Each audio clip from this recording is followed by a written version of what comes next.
Hello tout le monde et bienvenue sur BookingTube, la chaîne YouTube de Booking. Aujourd'hui, je vais vous parler lecture parfaite pour l'hiver et notamment romance de Noël. Donc en fait, c'est vrai qu'à Noël, on est un peu obligé de revoir certains films comme Love Actually ou The Holiday ou même tous les films kitsch de Noël qui passent en continu à la télé.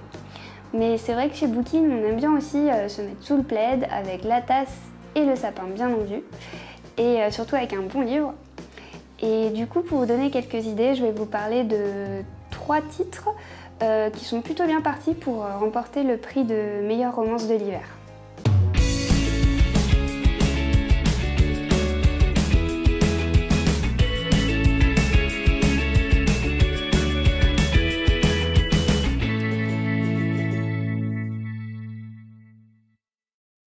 Pour commencer, j'aimerais vous parler du titre « Y aura-t-il trop de neige à Noël ?» publié aux éditions Charleston. Donc en fait, c'est un recueil de nouvelles qui a été écrit par la Team Rom-Com. Donc en fait, la Team Rom-Com, c'est un groupe d'auteurs de comédies romantiques qui est composé de Adèle Bréau, Tony Béard, Marie Vareille, Sophie Henrionnet, Marianne Lévy et Isabelle Alexis. Je pense qu'on peut un peu définir ce roman comme étant la version littéraire de Love Actually. En fait, on va y suivre les aventures de personnages différents le soir du réveillon, donc à travers 12 nouvelles. Dans ce roman, les auteurs font passer un réveillon assez inattendu à leurs personnages. Donc on y suit par exemple Audrey, qui est une activiste qui va se retrouver au commissariat après avoir manifesté contre un abattoir. Ou encore Pauline, qui va se retrouver en Toscane pour son travail, pour le soir du réveillon, seule et célibataire. Dans Y aura-t-il trop de neige à Noël, les auteurs ont vraiment réussi le pari d'une lecture légère, mais surtout romantique, avec des personnages très drôles et très attachants. C'est vraiment la lecture parfaite pour se mettre dans l'ambiance de Noël. Pour continuer, je vais vous parler du titre Noël à la petite boulangerie de Jenny Colgan, publié aux éditions Prisma. Ce livre est le dernier tome des aventures de Polly et de sa petite boulangerie, donc qui suit les 2 premiers tomes qui sont La petite boulangerie du bout du monde et Une saison à la boulangerie. On y retrouve donc Polly qui continue toujours à passer sa vie à travailler dans sa petite boulangerie au grand désespoir de son compagnon Huckle, donc je crois que j'ai bien prononcé, qui aimerait bien qu'elle passe un peu plus de temps avec lui. Et c'est aussi à ce moment-là que sa meilleure amie va débarquer pour lui révéler un secret qui va vraiment chambouler toute sa vie.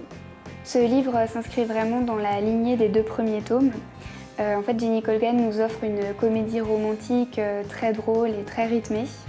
C'est un livre feel-good juste parfait pour les fêtes de fin d'année. Et pour terminer, j'aimerais vous parler du nouveau titre d'Emily Blaine, tout en haut de ma liste. Dans ce roman, Emily Blaine nous offre une nouvelle romance à plusieurs voix, avec un programme vraiment parfait pour les fêtes. Donc je cite des kilos de neige et des montagnes d'amour. On y suit 6 personnages très différents qui vont nous faire vivre 3 rencontres amoureuses. Donc on y rencontre par exemple Mason, qui est un acteur un peu blasé de sa vie sous les projecteurs et qui, pour fuir son quotidien, va répondre à l'annonce de Stella qui a besoin d'aide pour retaper un chalet dans les montagnes.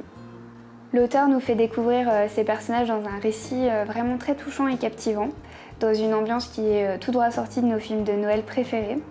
Et du coup, il nous manque juste le chocolat chaud et le plaid pour s'y mettre. Emily Blaine a également participé au Booking Café Romance qu'on a organisé le mois dernier. Donc à cette occasion, on a pu l'interviewer et je vais vous mettre le lien de l'interview dans la barre d'infos pour que vous puissiez la lire. Petite recommandation bonus et gros coup de cœur personnel, j'aimerais également mentionner Pas si simple de Lucie Castel. En fait, c'est un roman que j'ai vraiment adoré et du coup, j'en avais déjà parlé dans une autre vidéo. Je vais vous mettre le lien également dans la barre d'infos pour que vous puissiez la regarder. Voilà, cette vidéo est maintenant terminée, j'espère qu'elle vous aura plu. Si vous avez des recommandations niveau romance de Noël ou même tout simplement lecture d'hiver, n'hésitez pas à nous laisser un commentaire ou à venir échanger avec nous sur nos réseaux sociaux. Je vous souhaite également de très belles fêtes de fin d'année et on se retrouve très vite pour de nouvelles vidéos.